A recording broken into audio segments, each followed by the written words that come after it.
अस्सलाम वालेकुम। आपको आज के प्रोग्राम में खुश आमदीद। पंजाब और खैबर पख्तूनख्वा की असम्बलियों के इंतखाबात का मामला अब से कुछ देर पहले पाकिस्तान तहरीक इंसाफ ने बाकायदा तौर पर अपनी इंतखाबी मुहिम का आगाज कर दिया है और पाकिस्तान तहरीक इंसाफ के चेयरपर्सन इमरान खान ने खिताब किया अपने कारकुनों से और उस खिताब में उन्होंने कहा कि वो सबके साथ बात करने के लिए तैयार हैं और वो अपने ऊपर जो हमला हुआ उसको माफ करने के लिए भी जो है वो तैयार हैं। बहरहाल उन्होंने मईशत पर भी बहुत बात की। मईशत एक बड़ा इशू है, उस पर भी आज के प्रोग्राम में जो है वो बात होगी और फिर मुस्लिम लीग नून और अदलिया के मामलात को लेकर मुस्लिम लीग नून की जो शिकायतें हैं उन पर भी बात करेंगे। ये हमारी आज के प्रोग्राम की डिबेट है। खैबर पख्तूनख्वा और पंजाब असम्बलियों के इंतखाबात के हवाले से इंतखाबी मुहिम शुरू हो गई, तो क्या इंतखाबात की राह में हायल तमाम रुकावटें अब दूर हो गई हैं या नहीं, इस पर बात होगी। मेरे साथ सदाकत अली अब्बासी साहब पाकिस्तान तहरीक इंसाफ से जो है वो ज्वाइन करें। सदाकत अली अब्बासी साहब जो है वो नज़रबंद भी थे और इन्होंने जेल भरो तहरीक में गिरफ्तारी भी दी।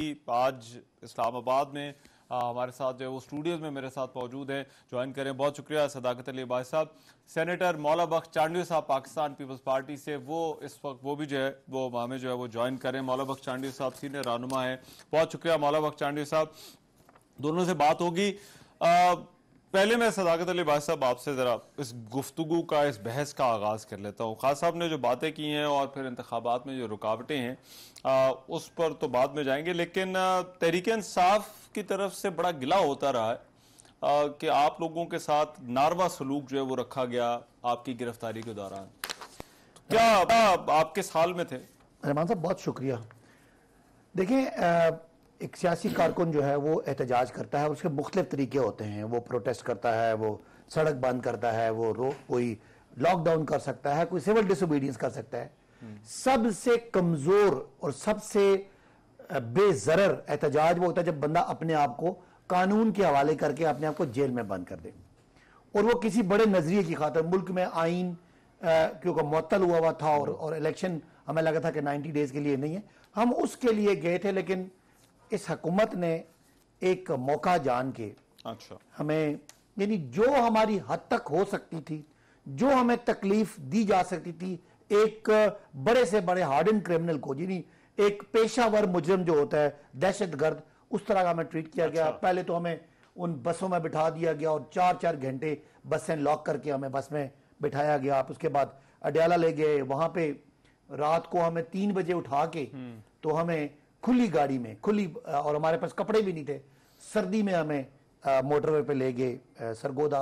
और वहां जाके हमें ऐसे सेल में बंद कर दिया जहां पे आप दहशतगर्दों को, या जिसको मौत की चक्की कहते हैं, वो डेथ सेल में बंद किया जो 8 फुट का था। और उसमें यानी इतनी एम्बैरेसिंग बात थी कि वहां पे वॉशरूम भी इस तरह था कि आप ओपन बैठे में। और वहां पे यानी हमें रात को 6:30 बजे बंद करते थे और सुबह 9 बजे, नहीं 15 घंटे खाने पीने का भी कुछ नहीं देते थे।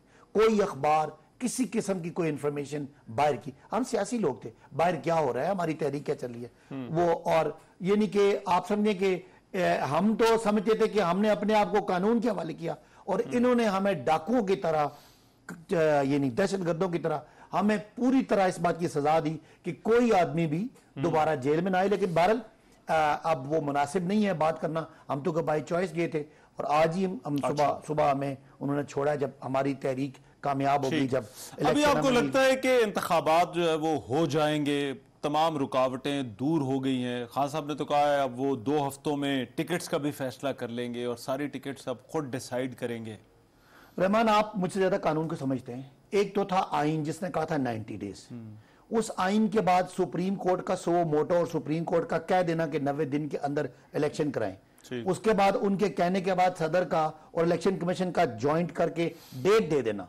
इसके बाद इलेक्शन नहीं होती तो इसका मतलब है मुल्क में कोई कानून नहीं है, कोई आइन नहीं है। समझे, मार्शल लॉ है, पीपल्स पार्टी और नून लीग का मार्शल लॉ है और वो पीपल्स पार्टी और नून लीग वाले, और ये तो बात होगी इसकी कानूनी। सियासी बात क्या है, ये बुज़दिल है, डरे हुए इमरान खान की मकबूलियत से और पूरी कोशिश कर रहे हैं कि कुछ भी हो इलेक्शन ना हो।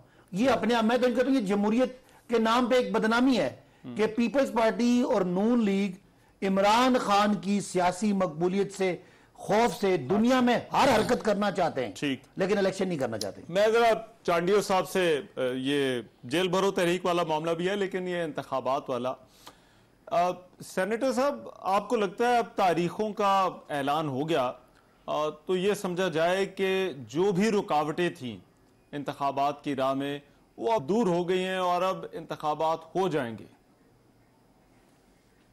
मेरे ख्याल में अदलिया ने फैसला किया है, इलेक्शन कमीशन ने फैसला किया है, सियासी पार्टियां भी फैसला कर रही हैं। अगर खान साहब अपने उम्मीदवारों का भी ऐलान करेंगे, लामोहला दूसरी पार्टियां भी कुछ न कुछ सरगर्मियां शुरू करेंगी।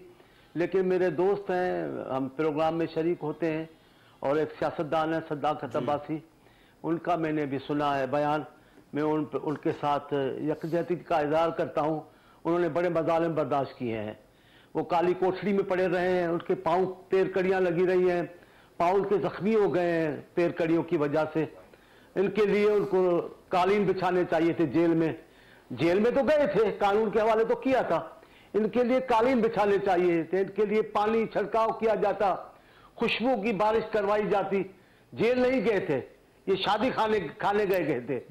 यार सदाकत, पाकिस्तान की तारीख पूरी भरी पड़ी है। सियासी आपने नहीं सुना फैज को पाबंदी चलो, ये क्या था? आपने जुल्फकार अली भुट्टो को नहीं देखा, मरने के वक्त उसके कद के मुताबिक चारपाई भी नहीं दी। आपने बीबी को नहीं देखा, सक्कर जेल में गर्मियों के मौसम में रोजे रख रही थी, खाना नहीं मिलता था उनको। आपने नहीं देखा बेगम साहबा को किस अंदाज से लाहौर में लाठियां लगी। अभी आप अनोखे लाडले हो, अब आप हो ही लाडले। अब खान साहब तो लाडला है, पर सदाकत आप भी लाडले हो। जा रहे हो जेल भरो और फरमाइशें कर रहे हो ऐसे जैसे कोई तमतरा के साथ ताजमहल देखने जा रहे हैं। ऐसे तो नहीं होगा ना। और आप एक बात, पीपल्स पार्टी पर आपका लफ्ज अच्छा नहीं लगता कि ये बुज़दिल है। नहीं, ये लफ्ज कोई भी सियासी कारकुन पीपल्स पार्टी के लिए कर ही नहीं सकता। हम तो ऐसे गर्दनें उठा के जेलों में जाते थे, जंजीरें खनखनाते जाते थे। ये भी कोई जेल भरो है? उधर जेल भर रहे हो, उधर बेल एप्लीकेशन दे रहे हो, ये कोई जेल भरो है? ये भी आपकी कोई अजियतें बर्दाश्त करनी है?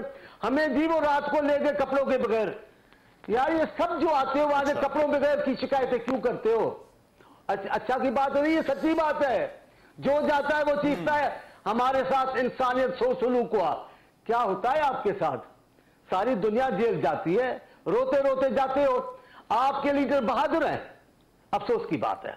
पूरे पाकिस्तान से पूछो, गिरफ्तारी के डर से कभी पेशावर बैठे हुए, कभी लाहौर बैठ जाते हैं, कभी बेल करवाते फिरते हैं। हजारों लोगों को बुलाकर दरवाजे में बिठा दिया। खुदा का खौफ करो सदाकत, जो चाहे बातें करो। पीपल्स पार्टी को बुज़दिल ना कहो। पीपल्स पार्टी बहादुर हो, गैरतमंदों की पार्टी है। पीपल्स पार्टी वतन परस्तों की पार्टी है। पीपल्स पार्टी जियालों की पार्टी है।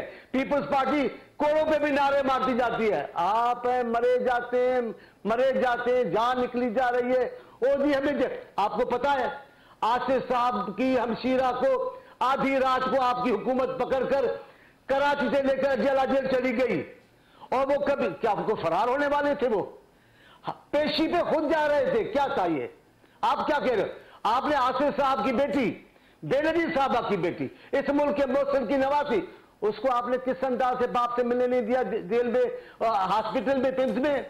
आप अपने दास्तान को याद कर। हम इस पे नहीं रोते, हम समझते एक सिस्टम है। सियासतदान जब अपोजिशन के खिलाफ आएंगे तो वो जो कुछ करेंगे हमें पता है। लेकिन आप आते हो, मातम करते हुए आते हो। जो आया है, जो भी इस हुकूमत में भी गिरफ्तारियां देकर आया, वो मातम करता हुआ है। यार बहादुरी के साथ आओ ना। मैं एक बात खत्म करता हूं अभी 1 मिनट के लिए आपके। वो एक हमारी पार्टी है, दोस्त है हमारे, उनके बहुत बड़े लीडर जेल में गए। वो जेल में गए तो जब रिहा होकर आए तो एक दूसरे को देखते रोते थे। तो वो कह रहे थे, वो मुस्लिम लीग का कारकुन था, मुझे कह रहा था, यार हम जेल तो जाए पीपल्स पार्टी वाले, यूं नारे मारते जाते, गर्दन होती करे, ये हमारे लीडर एक दूसरे को देख रहे रो रहे हैं, हमारे तो नाक कटवा दी है। सदाकत मियां, सियासतदान बनो, सियासी कारकुन बनो, नवाब बनो। आपका चेयरमैन लाडला है, एक काफी है। अच्छा, मैं मिनट दीजिएगा, मेरे पास 1 मिनट है, मैंने ब्रेक पर जाना है। चांडियो साहब का मैं शुक्रिया अदा करता हूँ और तारीफ करता हूँ कि उन्होंने मेरे साथ इज़हार यकजहती किया और बड़ी साफ साफ बातें की कि जो ज़ियाउल हक ने भुट्टो पे किया था, हालांकि भुट्टो साहब पे कत्ल का केस था, सही या गलत, और जो ज़ियाउल हक ने बीबी से किया था यही हमारे साथ करके वो अच्छी मिसाल कायम कर रहे हैं। तो मैं अप्रिशिएट करता हूं कि आपने मान लिया कि आज की जो हुकूमत है ये भुट्टो की, ज़ियाउल हक की हुकूमत का एक सिलसिला है और अच्छी बात है। उस ज़ियाउल हक ने बहुत जुल्म किया और आपको शर्मिंदा होने की बजाय आज अपनी बात सुने आप बात सुने आपने सुनी है, आपको शर्मिंदा होना चाहिए था जुल्फकार अली भुट्टो पे, आज ज़ियाउल हक पे। आज उसके ज़ियाउल हक के मरने के 40 साल बाद आप ये क्रेडिट ले रहे हैं कि वो जी जुल्फकार अली भुट्टो पे ये हुआ था तो मेरे पे हुआ। मेरे भाई, मेरे पे कत्ल का कोई केस नहीं था, मेरे पे जो आसिफ जरदारी की जुबान काटी गई, आसिफ जरदारी पे अरबों रुपए की फ्रॉड के केसेस थे, चोरी के केसेस थे, आज भी हैं। तो ये मैं समझता हूं कि आपने मान लिया कि आपका नजरिया भुट्टो के साथ ही दफन हो गया। ब्रेक के बाद ज़ियाउल हक के बिल्कुल पैरोकार ब्रेक के बाद आपने मान लिया। ब्रेक के बाद खुद गए, हमें किसी ने जेल में भेजा नहीं है।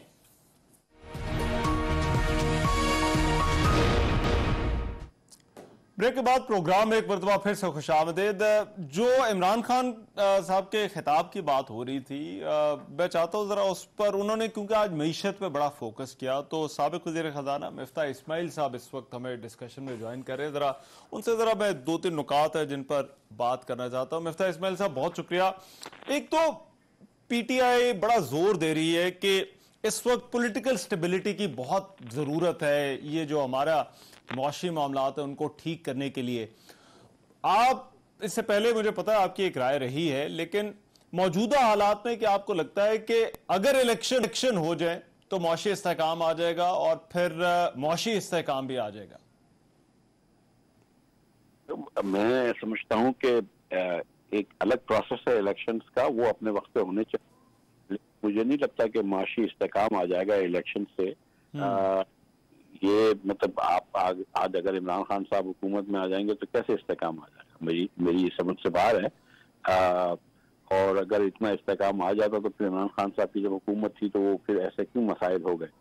तो मैं नहीं समझता हूँ कि इलेक्शंस की वजह से पॉलिटिकल इस्तेहकाम हो जाएगा, लेकिन इलेक्शंस का एक अपना टाइम है, उस पर जरूर होने चाहिए। वो उसके खिलाफ मैं आर्ग्यूमेंट नहीं कर रहा हूँ, लेकिन मुआशी इस्तेहकाम नहीं हो जाएगा। पाकिस्तान की कल माशी हालत बेहतर नहीं हो जाएगी अगर हुकूमत चेंज हो जाती है। अच्छा, IMF के हवाले से आपको क्या लगता है ये मामलात, अब हमने तो बड़ी कड़ी शराइत उनकी जो है वो मान ली हैं, तो ये काम हो जाएगा? और फिर क्यों आपको लगता है कि IMF से हमारी डील होने के बाद, वो मुआहदा होने के बाद भी, क्योंकि आपके जो इंटरव्यूज हैं ये हमारे मुआशी मसाइल जो है वो हल नहीं होंगे उसके बावजूद?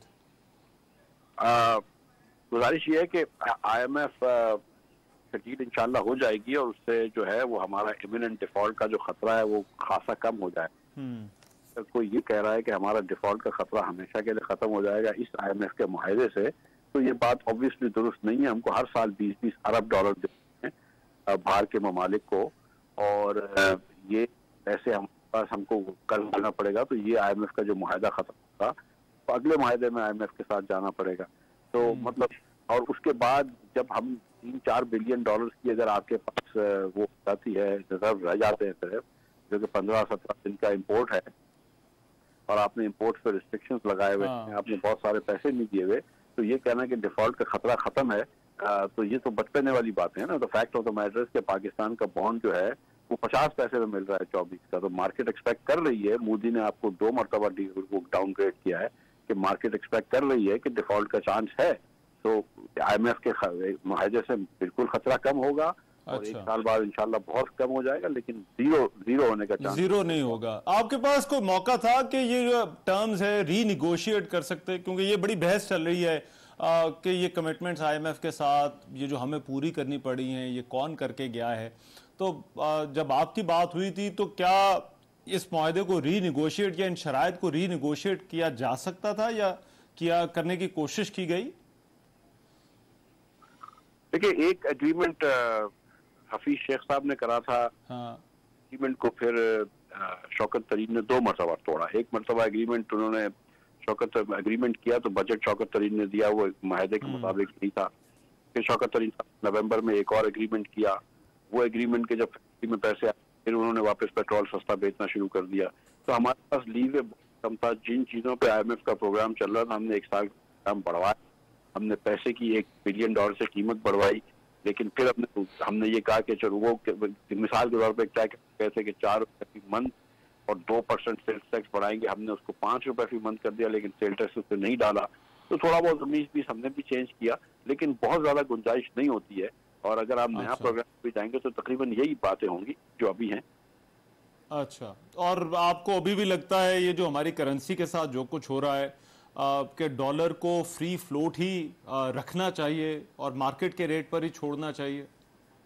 मैं समझता हूँ कि कोई फर्द वाहिद जो है वो ये रेट डिसाइड नहीं करता है और मार्केट ही को डिसाइड करना चाहिए क्या चाहिए।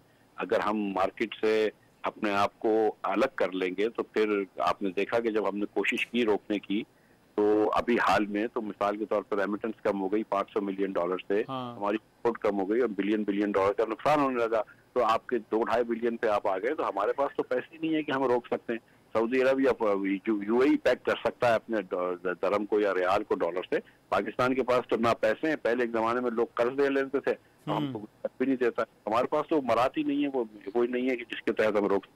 अच्छा, और लास्टली आपको अभी भी लगता है कि ये सारी की सारी जिम्मेदारी तहरीक इंसाफ और इमरान खान की है और इसमें जो डार साहब हैं या PMLN है उसकी कोई कंट्रीब्यूशन नहीं है अभी जो हालात हमारे हुए हैं? अभी इमरान खान साहब की जिम्मेदारी बिल्कुल थी। उन्होंने 2 मरतबा IMF से एग्रीमेंट तोड़ा था और पहली मरतबा डिफॉल्ट रिस्क ऑफ पाकिस्तान का एलिवेट हुआ है वो खान साहब की हुकूमत में हुआ है, कोई डाउट नहीं है। लेकिन अभी जो फिर डार साहब आए और उन्होंने IMF को आंखें दिखाने की कोशिश करी है, एक मतलब फिर इन्होंने आर्बिट्रेरी रेट जो डॉलर के रखे हैं, तो ये तो जाहिर है कि आप एक मतलब जो किए हुए एग्रीमेंट से मुस्लिम लीग नून की हुकूमत के एग्रीमेंट करे हुए, मेरे एग्रीमेंट करे हुए, जिसमें प्राइम मिनिस्टर साहब शहबाज शरीफ साहब की मर्जी से इजाजत से जो एग्रीमेंट करें, उससे भी हम पीछे हट गए। तो जाहिर है कि इसमें तो फिर इमरान खान को आप दोष नहीं दे सकते। ठीक है, बहुत शुक्रिया मिफ्ताह इस्माइल साहब हमारे साथ थे। चांडियो साहब, ये वक्त है आप लोगों के लिए इलेक्शन में जाने का जब मौशी हालात इतने मुश्किल हो। मैं मुफ्ता साहब की राय पे कोई राय दे नहीं सकता, वो बहरहाल माशी मामलात के माहिर हैं। जो उनकी राय है उसमें भी बड़े क्लियर थे वो कि इसकी जिम्मेदारी किस पे आयद हुई है, कौन करके गया है।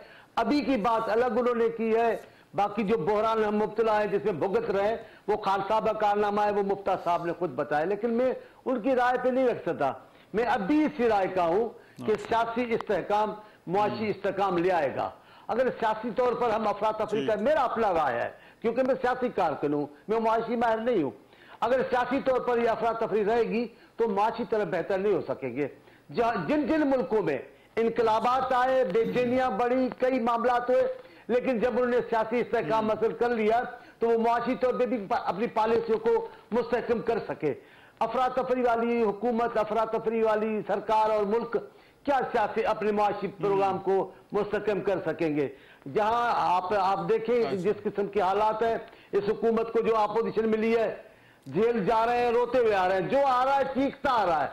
मैंने कहा यार ये सदाकत नहीं चीख कर आएगा, वो बड़ा बहादुर है, रुस्तम जमा है, वो बड़ा करे, क्योंकि हम साथ बैठते हैं ना, बातें करते हैं, बड़ी बहादुर की बातें करते हैं वो। लेकिन मुझे क्या पता ये भी रोते हुए आए और इतनी बेकार बातें करते आते हैं। हमारे साथ नहीं पहले सुने ये जो आते हैं वो सीनियर बुजुर्ग भी कहते हैं हमारे साथ इंसान सलूक किया गया। खुदा का खौफ करे, हमें ही शर्मिंदा कर दिया है आपने। इंसान सोच छोड़े, अजियतें हैं, मैं मानता हूं, आसानी नहीं है, जेल बदतरीन है, हमारे कवानीन बोसीदा है, ये दुरुस्त है, पर ऐसा इल्जाम लगा के आओ। अब वो इनका एक रिहा हुआ बड़ा खुद को पढ़ने खान समझता है, आगे पीछे कैमरा लगाई गई हमारे को। यार आपको शर्म नहीं आता है? इसको शौक होता है आपको ऐसी बातें करने की, या खुश होते हो कि हमारे साथ और भी सियासी कारकुन इस लाइन? ये बुरी बातें हैं। कुछ बातों में आदमी को शर्मसारी भी करनी पड़ती है। आप जुर्रत तो दिखाओ, हिम्मत तो दिखाओ। आपने लाइन लगा दी है नामों की जिनके साथ ज्यादतियां हुई हैं, ऐसा नहीं होता। जेल कल भी सख्त था, आज भी सख्त है।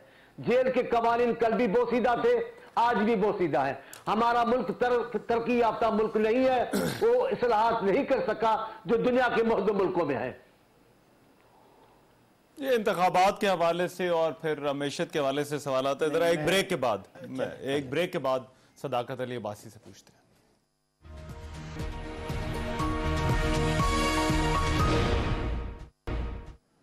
ब्रेक के बाद प्रोग्राम में एक मरतबा फिर से खुशामदीद। सदाकत भाई, सिक्योरिटी वजारत दाखिला ने देनी है, पहले इनकार कर चुके हैं। फंड्स वजारत ख़जाना ने देने हैं, पहले इनकार कर चुके हैं। फरवरी के महीने में ये दोनों जो है वो बातें हुई। इलेक्शन कमीशन ने जब इनको खत का, फिर मरदमशुमारी वाला भी इशू है। आपको लगता है कि ये वफाकी हुकूमत वसाइल दे देगी या अब वफाकी हुकूमत को वसाइल देने पड़ेंगे चाहे कुछ भी हो? अच्छा, एक तो आपने मिफ्ता साहब के दरमियान में बात में पूरी काट दी, उन्होंने बड़ी ही नामुनासिब बातें की। एक तो ये कि जी पॉलिटिकल चेंज से कोई फर्क नहीं पड़ा। तो मुझे आप बता दें, अगर वो सामने होते तो मैं उनसे पूछता, इमरान खान के 3.5 साल में $58 बढ़ा है और आपके 10 महीनों में वो कुछ 100 से ज्यादा बढ़ गया। अब तो एक 288 का यानी 130 रुपए का या 120 रुपए का बढ़ गया। तो वो क्या वजह थी? इमरान खान के दौर में महंगाई 10 से 12% थी, आपके दौर में 36 से 40%। तो उसकी वजह क्या है भाई? पॉलिटिकल इंस्टेबिलिटी है। रजीम चेंज के बाद आपने जब रजीम चेंज किया, मुल्क में सियासी अदम इस्तेकाम आया और उसके बाद चीजें आपके कंट्रोल से बाहर चलेगी। अब इस्तेकाम के लिए इलेक्शन जरूरी है, इलेक्शन करवाना पड़ेगा मेरे भाई, कोई बचने का चांस नहीं है। आपने कहा इलेक्शन कमीशन, बिल्कुल वो एक पार्टी बना हुआ है। अच्छा। हुकूमतें पार्टी बनी हुई है, आइन एक तरफ रखा हुआ है, कोर्ट नतायज मान लेंगे चाहे जो भी हो। देखें ये मैं आपको नहीं, मैं लोगों को सुना रहा हूं, नतायज मान लेंगे और हम आपको करना ही कुछ नहीं देंगे। पाकिस्तान के लोग बड़े इस वक्त डिफरेंट हो गए, आपको पता नहीं है लोग कितने आगाही आ गए और पीटीआई ने लोगों को एजुकेट कर दिया। अब वो जमाना नहीं है कि बंद कमरों में बैठ के आप लोगों को हराएंगे जिताएंगे। आखिरी बात ये कि मुझे फिर दुख हुआ पीपल्स पार्टी के मौला बख्श चांडियो साहब से कि जो कहते हैं कि ओ तुम डर रहे हो, कोई डरता वरता नहीं है भाई। मैं कोई मुद्दों के केस में और जाली अकाउंटों के केस में और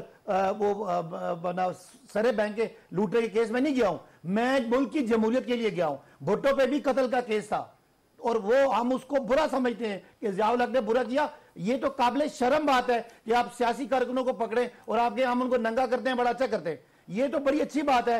आप पब्लिक के सामने एक्सपोज हो रहे हैं और आप अपना माइंड सेट बता रहे हैं कि ज़ियाउल हक ने आपकी ठुकाई की है और आपकी ठुकाई अभी तक आपको उसके असरात से उसका बदला पाकिस्तान से ले रहे हैं। तो ये समझे मेरे भाई, आप जो नाम ले रहे हैं ना बिलावल जरदारी साहब का, वो सारे करप्शन के उन पे केसेस हैं। हमारे पे कोई करप्शन का केस नहीं है, बनाए ना केस कोई। हम तो खुद जेल में गए मुल्क के आइन को बचाने के लिए, क्योंकि आप डरपोक हैं। आप डरपोक इमरान खान की पॉपुलैरिटी लड़ नहीं सकते, इसलिए कभी एक तरफ से भागते हैं दूसरी तरफ से भागते हैं। तो क्या बात करेंगे? आपका हमारा मुकाबला क्या है? जेल में जाने वाले हैं और आप चोरी के केस में जेल जाते हैं। तो पकड़े हुए केस बनाए भाई। घड़ी का तो बताओ, घड़ी ले गए हो यार। ये तो अगर गल घड़ी ते ही आ गई है तो फिर माफी मांग लो भाई। अगर आपको पूरे 3.5 साल में ना अगर घड़ी मिली है ना एक करने के लिए, हमने तो आपका $60 मिलियन पकड़ा है उसका स्विस बैंक का सरे महल पकड़ा है आपका, आपके अकाउंटों में अरबों रुपए आए वो पकड़े हैं और आपको उसने नवाज शरीफ ने जेल में रखा 11 साल क्योंकि आपकी करप्शन थी। आपको मुशर्रफ ने रखा। आप हमारे सियासी कारकुनों का कैसे मुकाबला कर सकते हैं करप्ट लोगों से?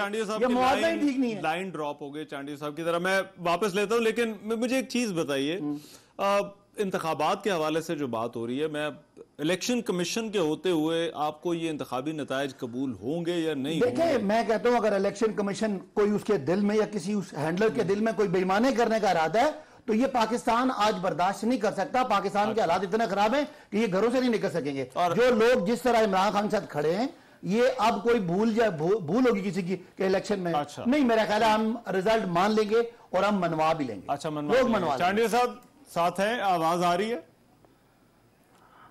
मैं एक छोटी सी बात करता हूं। सदाकत मेरी बातों को जाती जा रहे हैं। मैं ऐसे नहीं कह रहा।